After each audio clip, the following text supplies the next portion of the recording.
Hello, welcome in. Welcome to Supernatural History. I'm Chris. I'll be your guide as we venture back into history with a supernatural lens.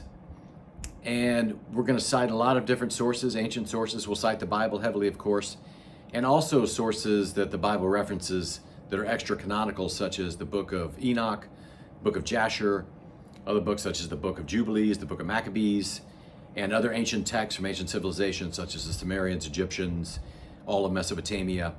But in doing so, remarkably, we'll find that there are great commonalities in all these accounts. And I think it'll lead to even greater conviction that this period of history was largely ruled by the supernatural. So today we're going to get into the Nephilim, which dovetails perfectly off the first episode, which was called The Watchers.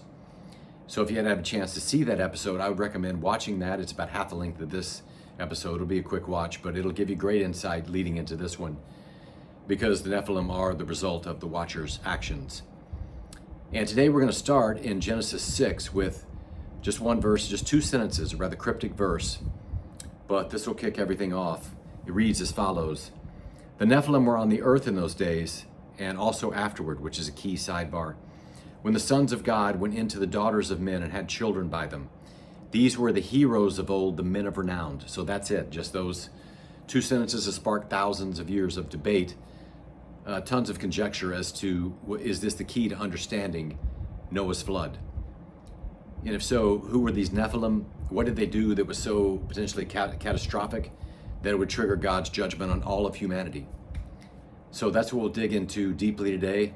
We're going to go deep, so let's get into it. If you watched episode 1, you already know the backstory. But for anyone joining us for the first time, here's what you need to know. Before the Nephilim, there were the Watchers. The Watchers were a class of angels described in the Book of Enoch as divine beings assigned to observe humanity. But a group of 200 of them, led by an angel named Simiaza, made a decision that would change the course of entire human history. They saw the daughters of men, human women, and they desired them. They made a pact with one another, swearing an oath that they would descend to earth together, take human wives, and have children. The Book of Enoch tells us they descended on a mountain called Hermon, a real place that still exists today in northern Israel and Syria. And the Hebrew word for their oath, or the root word, well, it shares a root with the name Hermon itself. These fallen angels then taught humanity forbidden knowledge, the secrets of warfare, sorcery, astrology, cosmetics, and the cutting of roots and herbs. They corrupted the earth with knowledge mankind was never meant to have. And then they had children. Those children were the Nephilim. Let's start with what the most familiar source, the Bible, says. Genesis 6, 1 through 4 reads, "When human beings began to increase in number on the earth and daughters were born to them, the sons of God saw that the daughters of humans were beautiful, and they married any of them they chose. The Nephilim were on the earth in those days and also afterward, when the sons of God went to the daughters of humans and had children by them. They were the heroes of old, men of renown." Now there's been a long debate about who exactly the sons of God were. Some say they were the godly line of Seth. Others say they were fallen angels, but here's what the original Hebrew tells us. The phrase translated sons of God is Ben Elohim. Every single time that phrase is used in the Old Testament, it refers to angelic beings, not men, angels. And in Job 1:6, the same phrase, Ben Elohim, refers to angels presenting themselves before God. In Job 38:7, the sons of God shouted for joy when the foundations of the earth were laid. These are clearly supernatural beings, not the descendants of Seth. The word Nephilim comes from the Hebrew root nephal, meaning to fall, to cast down, or the fallen ones. These were the children of the fallen. Numbers 13 gives us another glimpse. When Moses sends spies into Canaan, they return with a terrifying report.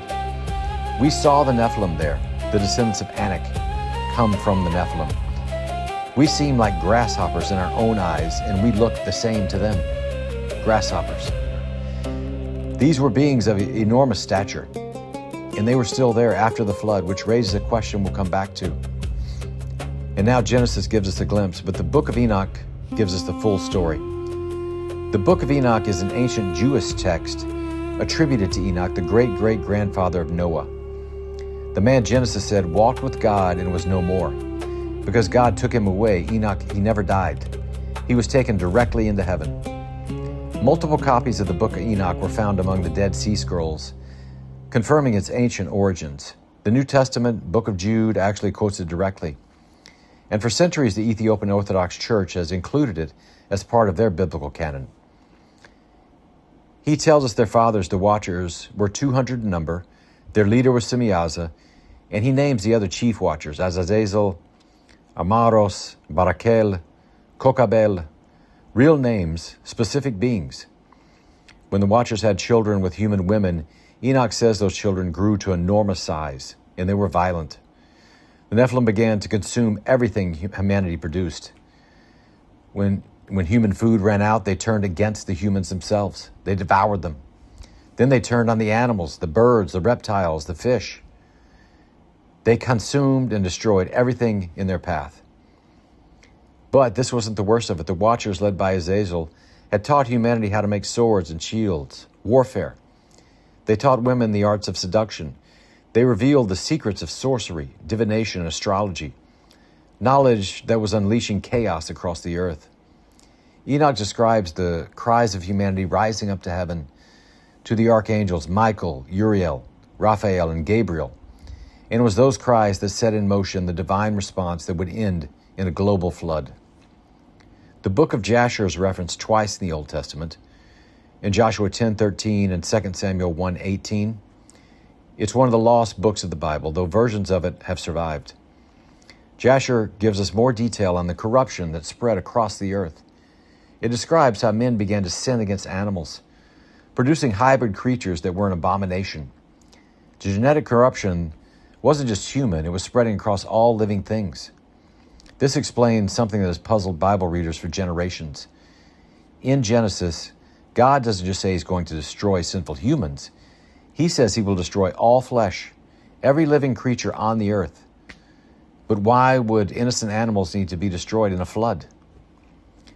Jasher suggests the answer. The corruption had spread beyond humanity. The genetic line of creation had been contaminated. Noah, Genesis tells us, was perfect in his generations. That word perfect in the original Hebrew is tamim, meaning without blemish, uncorrupted. Noah's genetic line had not been tainted by the Nephilim's corruption. That's why he was chosen. Now here's where it gets even more fascinating. Thousands of miles from ancient Israel, in the river valleys of ancient Mesopotamia, modern-day Iraq, the Sumerians were recording their own version of these events on clay tablets thousands of years before the Bible was written. The Sumerians wrote of beings called Anunnaki, gods who descended from the heavens to the earth. The word Anunnaki itself translates roughly to those who from heaven to earth come. Does that sound familiar? In Sumerian texts, the Anunnaki, they interbred with humanity. They produced a race of powerful, semi-divine rulers. The Sumerian kings list records kings who ruled for tens of thousands of years. These weren't ordinary men. The parallels to the Watchers and Nephilim are striking. Both accounts describe divine beings descending to earth. Both involve interbreeding with humanity. Both produce a race of powerful, semi-divine offspring, both in a catastrophic flood. Were the Anunnaki and the Watchers the same beings? We'll do a full deep dive on the Anunnaki in the next episode, but the connection to the Nephilim is undeniable. So we have Watchers descending, the Nephilim being born, violence and corruption spreading across the earth, genetic contamination moving through all living beings, and then God responds. Genesis 6:5-7, the Lord saw how great the wickedness of the human race had become on the earth, and that every inclination of the thoughts of the human heart was only evil all the time. So the Lord said, I will wipe from the face of the earth the human race I have created. Every inclination, only evil, all the time. The Book of Enoch fills in the picture. The archangels bring the cries of humanity before God. Raphael is sent to bind Azazel hand and foot and cast him into darkness. Gabriel is sent to destroy the children of the watchers by turning them against each other. Michael is sent to bind Semyaza and the other watchers, and Noah is warned to build the ark. The flood was an arbitrary punishment. It was a surgical response to a specific corruption, a contamination of creation that has spread too far to be contained any other way. Here's the question that stops most people in their tracks. If the flood destroyed all flesh on earth, every living thing except Noah, his family, and the animals on the ark, how were there still Nephilim after the flood? Remember what Numbers 13 said. The spies in Canaan saw the Nephilim there. Goliath and his brothers were described as descendants of the Rephaim, a giant clan connected to the Nephilim. Og of Bashan, whose iron bed was 13 feet long. The Anakim, the Emim, the Zanzumin, all giant clans encountered by Israel after the flood. Genesis 6:4 even hints at this. The Nephilim were on the earth in those days, and also afterward, as we mentioned. The most common theory in ancient Jewish tradition is that the corruption re-entered the earth through one of Noah's daughters-in-law, that one of the women on the ark carried Nephilim bloodlines. What we know for certain is that the post-flood world still contained giant clans that Israel was commanded to destroy when they entered the Promised Land.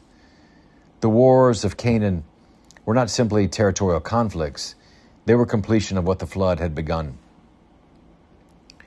The Nephilim, they were not in mythology, they were not metaphorical, they were a real physical presence on this earth, the product of a supernatural intervention that corrupted creation to its core and forced God to reset on the world he had made. And the story doesn't end with the flood, because the beings who fathered them, the Anunnaki, the Watchers, the sons of God, they were operating long before the flood and long after it, under different names and different cultures, recorded in clay tablets in ancient Sumer, in the temples of Egypt, in the mystery schools of Babylon. In the next episode, we're going to pull back the curtain on the Anunnaki, the Sumerian gods who descended from the heavens. We'll look at what the clay tablets actually say, how they connect to the biblical Elohim, and whether the most powerful beings in ancient Sumerian religion were the same fallen angels described in the Book of Enoch. If you found this video valuable, then subscribe and turn on notifications. We drop new episodes weekly, and this series is just getting started. I'll see you in the next one.